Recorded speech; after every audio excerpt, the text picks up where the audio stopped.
প্রিয় বন্ধুরা, আসসালামু আলাইকুম। আজকে নির্বাচন নিয়ে কিছু কথা বলি। পুরো বাংলাদেশ জুড়ে একটি বয়ান তৈরি করা হয়েছে দীর্ঘদিন ধরে।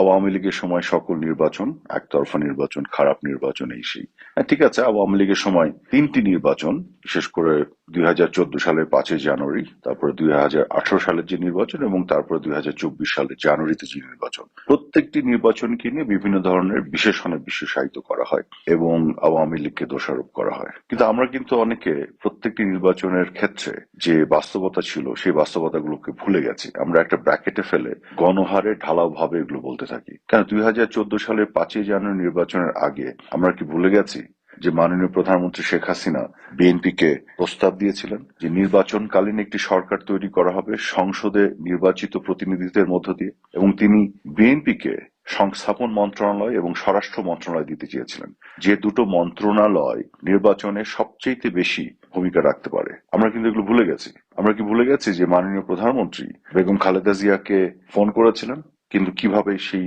ফোনের সংলাপ বিনষ্ট করে খালেদা জিয়া উগ্রভাবে রেসপন্ড করে। মাননীয় প্রধানমন্ত্রী তো চেয়েছিলেন তাকে গণভবনে ডেকে দাওয়াত করে কথা বলে সমাধান করতে, তারা তো সমাধানের পথে যায়নি। শুধু তাই নয়, নির্বাচনকে বাধাগ্রস্ত করার জন্য তারা মাসের পর মাস অগ্নি সন্ত্রাস চালিয়েছে, শত শত মানুষকে আগুন দিয়ে পুড়িয়ে মেরেছে। এগুলো কি আমরা ভুলে গেছি? আমরা কি ভুলে গেছি নির্বাচনের দিন 500 স্কুল ঘর তারা পুড়িয়ে জ্বালিয়ে দিয়েছে? আমরা কি ভুলে গেছি যে 2014 সালের 5ই জানুয়ারি নির্বাচনে তারা সহকারী রিটার্নিং অফিসার একজনকে হত্যা করেছিল? কেন আমরা ভুলে গেছি যে 2014 সালের 5ই জানুয়ারি নির্বাচনে ভোট দেওয়ার অপরাধে তাদের দৃষ্টিতে তারা ভোটারদেরকে ধান খেতে নিয়ে যে পিটিয়ে হত্যা করেছিল? তারা তো এই ধরনের অপকর্ম করেছিল, তারা তো নির্বাচনে আসে নাই।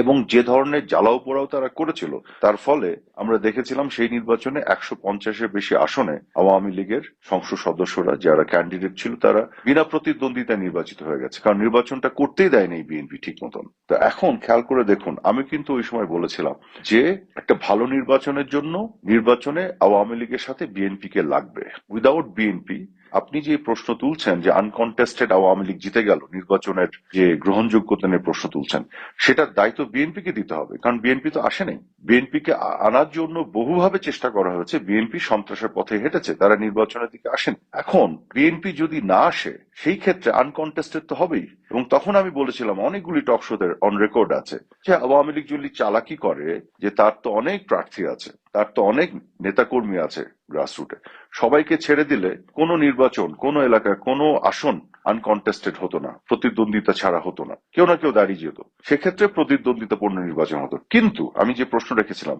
তারপরও বিএনপি যদি না থাকতো একটা মেজর পলিটিক্যাল পার্টি, তাহলেও কি মৌলিক ভাবে বা ফান্ডামেন্টালি এটা একটা ভালো নির্বাচন বলা যেত? কাজে আনকন্টেস্টেড নির্বাচন হয়েছে কি হয়নি এটা নিয়ে তো প্রশ্ন তুলে লাভ নাই, কারণ আওয়ামী লীগ তো এটাকে আনকন্টেস্টেড নির্বাচনকে কন্টেস্টেড করতে পারতো তার দামি ক্যান্ডিডেট দিয়ে বিভিন্ন জায়গায়। কিন্তু আওয়ামী লীগ এই চালাকিটা করে নাই। আমি 2014 সালের 5ই জানুয়ারি নির্বাচনের কথা বলছি, সেটিকে আওয়ামী লীগের অপরাধ হয়ে গেছে।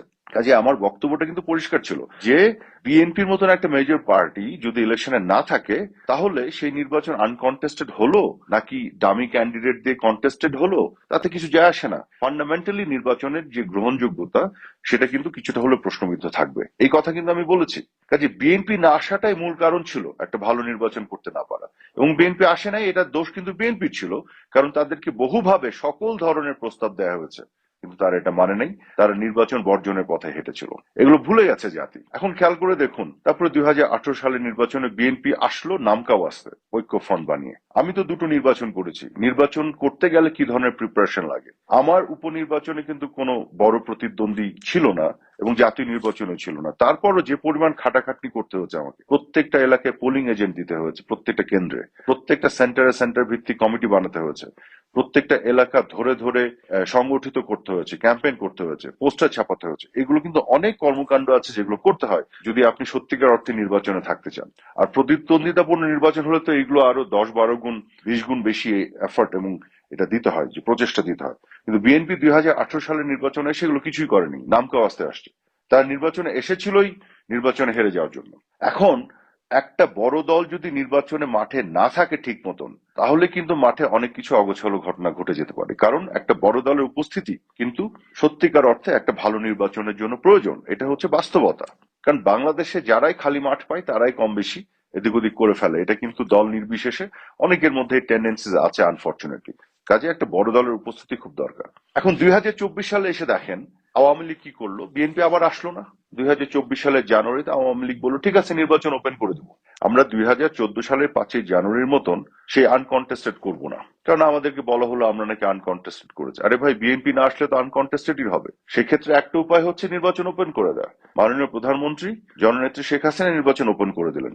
তো এখন তো নির্বাচন আর আনকন্টেস্টেড হলো না, কিন্তু এখন কি বলা শুরু করলো, ও এটা তো আমির আমি নির্বাচন। আরে ভাই, তাই তো হবে। 2014 সালে 5ই জানুয়ারি নির্বাচনের কথা তো তাই বলেছিলাম, যে আওয়ামী লীগ যদি চালাকি করে তার নিজের দলের লোকজনকে নির্বাচনে অংশগ্রহণ করতে বলে, তাহলে তো নির্বাচন প্রতিদ্বন্দ্বিতাপূর্ণ হবে। সেক্ষেত্রে আনকন্টেস্টেড ইলেকশনের যে দায় আওয়ামী লীগ ঘাড়ে চাপানো হয় সেটা দেয়া হবে না। তো তখন আপনারা কি বললেন, যে অনেকে কি বললো যে না এটা তো আমি ডামি হয়ে গেল। তার মানে কি দাঁড়ালো, একটা মেজর পলিটিক্যাল পার্টি যেটা বিএনপি, তখন তারা যদি ইলেকশনে না থাকে খুবই স্বাভাবিকভাবে হয় আনকন্টেস্টেড হবে, নয় আমি ডামি হবে। As simple as that. কাজেই মৌলিকভাবে একটা ভালো নির্বাচনের জন্য মেজর পার্টি যেগুলো বড় দলগুলোকে থাকতে হবে নির্বাচন, এইটাই বাস্তবতা। এর বাইরে যে কোনো নির্বাচন এরকমই হবে, প্রতিদ্বন্দ্বিতা ছাড়া হবে অথবা আমি ডামি হবে। তো এইটার দোষ এককভাবে আওয়ামী লীগের ঘাড়ে চাপিয়ে দিলে হবে না। কিন্তু দুঃখজনক হলো সত্য কি জানেন, এখন কিন্তু সে আমি ডামির চেয়েতেও খারাপ নির্বাচন হচ্ছে। কেন আমি বলি, আওয়ামী লীগ তো নাই, জাতীয় পার্টি নাই, আওয়ামী লীগের অ্যালায়েন্সের 14 দলের কেউ নাই। অর্থাৎ আওয়ামী লীগের বিপক্ষে যারা জোটবদ্ধ হয়ে নির্বাচন করতো, বিএনপি জামাত এবং অন্যান্য ছোট ছোট কিছু দল, যাদের নেতা এবং কাউকে আপনারা চেনেনও না, নামও বলতে পারবেন না, প্রেসিডেন্ট সেক্রেটারি, যাদের তো ভোটও নাই। তো এই জোট কিন্তু নিজেরা নির্বাচন করছে এখন।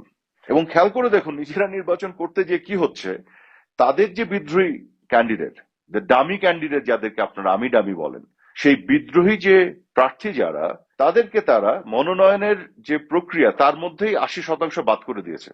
মানে আমি ডামিও করতে দিচ্ছে না, বোঝেন, নিজেরা নিজেরা নির্বাচন করছে। আমরা আর মামুরা একটা ক্যামোফ্লাজ তৈরি করেছে যে হ্যাঁ একটা প্রতিদ্বন্দ্বিতা যেন অ্যাজ ইফ বিএনপি জামাতের মধ্যে হচ্ছে। আসলে তো না, এরা তো আমরা আর মামুরা একই ঘরের একই জোটের লোক, সত্যি কথা বলতে। তো যারা বিদ্রোহী প্রার্থী তাদেরকে 80% অলরেডি বাদ দিয়ে দিয়েছে, এবং তারপরে যে দু চারটা টিকেছে তাদেরকে বিভিন্নভাবে প্রেসার দিয়ে তাদেরকে অফ করে দেওয়ার চেষ্টা করছে। অর্থাৎ এই নির্বাচন আমি ডামিও করবে না তারা, বোঝেন। এবার আওয়ামী লীগ তো নাই, আবার আমি ডামিও করবে না, মানে বিদ্রোহীদেরকেও ছাড়বে না। অর্থাৎ বাংলাদেশের বাস্তবতায় যদি সবচেয়ে ভালো একটা নির্বাচন হতে হয়, সেটা যে আমলেই হোক, সেক্ষেত্রে সেখানে আওয়ামী লীগ এবং বিএনপিকে থাকতে হবে, এবং আওয়ামী লীগের সাথে তার জোট থাকবে, বিএনপির সাথে তার জোট থাকবে। সেইখানে একটা রিয়েল সেন্সে একটা নির্বাচন হবে যেখানে মানুষ ভোট দিতে পারবে, এবং সেই নির্বাচনের বিজয়ীরা যারাই ক্ষমতায় যাবে সেটাকে বলা যাবে একটা গণতান্ত্রিক প্রপার নির্বাচন। তার বাইরে এটা সম্ভব না। এখন এই ইমপ্রপার একটা নির্বাচন, একতরফা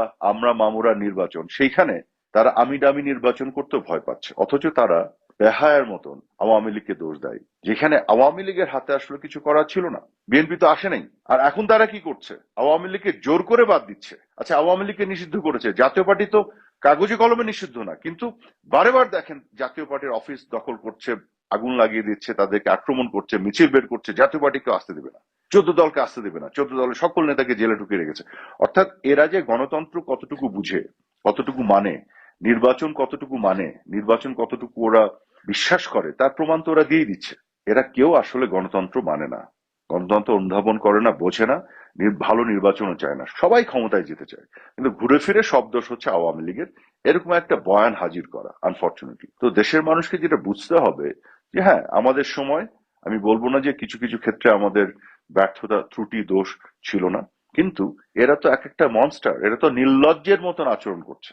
আমরা যে জায়গায় খালেদা জিয়াকে ফোন করেছিলাম, করে গণভবনে দাওয়াত দিয়েছিলাম ইলেকশনে আসার জন্য, আমরা যে জায়গায় তাদেরকে অফার করেছিলাম ইলেকশনকালীন সময় সংস্থাপন মন্ত্রণালয় এবং স্বরাষ্ট্র মন্ত্রণালয়, আমরা যেখানে তাদেরকে বারে বার অনুরোধ করে ইলেকশন আনতে চেয়েছি, সেইখানে এরা আজকে কি করছে, তাদের প্রতিপক্ষ আমাদেরকে নিষিদ্ধ করে একা একা ইলেকশনে জিতে যাচ্ছে। কালকে যদি একটা অন্তর্ভুক্তিমূলক নির্বাচন হয়, হাইপোথেটিক্যালি আপনাদেরকে আমি বলি, ইনক্লুসিভ নির্বাচন হয় এবং লেভেল প্লেইং গ্রাউন্ড তৈরি হয়, এবং একটা নতুন সরকার এসে চমৎকার একটা নির্বাচনের পরিবেশ তৈরি করে, সবার জন্য সমান সুযোগ তৈরি করে, আপনাদের আমি বলে দিচ্ছি এই জামাত এবং তাদের সাথে যারা আছে লেজ গুটিয়ে সবাই বিএনপির সাথে যে জোট করবে, একেবারে লিখে দিতে পারি। আজকে কেন এই ধরনের একটা ফেক, মিথ্যা প্রতিদ্বন্দ্বিতার আবহ তৈরি করছে তারা, যে হ্যাঁ বিএনপি একদিকে জামাত একদিকে? না, বিকজ আওয়ামী লীগ নাই বলে।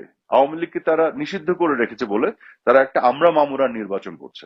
ঠিক আছে, বুঝলাম 2014 সালের 5ই জানুয়ারি নির্বাচনকে আপনারা বলছেন বিনা প্রতিদ্বন্দ্বিতা নির্বাচন, যদিও এটা দোষ বিএনপির।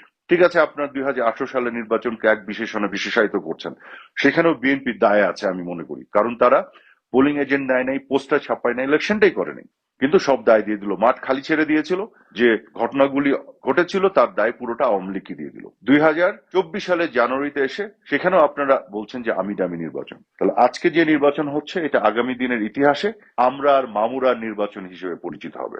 এটা হচ্ছে আমরা আর মামুরার নির্বাচন, বাংলাদেশের ইতিহাসে সবচেয়ে জঘন্য নির্বাচন, যেখানে একটি মেজর পলিটিক্যাল পার্টিকে, বাংলাদেশ ইতিহাসের সবচেয়ে সর্ববৃহৎ পলিটিক্যাল পার্টিকে নিষিদ্ধ করে, এবং সেই পলিটিক্যাল পার্টির সাথে অন্যান্য যারা জোটবদ্ধ হয়, জাতীয় পার্টি 14 দল, তাদেরকে জোর করে ইলেকশনের বাইরে রেখে তাদের অফিস জ্বালিয়ে পুড়িয়ে দিয়ে যে আমরা মামুরা নির্বাচন হচ্ছে, এবং এই আমরা মামুরা নির্বাচনেও যেভাবে বিদ্রোহী প্রার্থীদেরকেও বিভিন্ন প্রক্রিয়ার মাধ্যমে বাতিল করে এবং বিভিন্নভাবে চাপ প্রয়োগ করে সরিয়ে দেওয়ার যে প্রক্রিয়া চলছে, এই চাইতে জঘন্য নির্বাচন বাংলাদেশের ইতিহাসে আর মনে হয় হয়নি।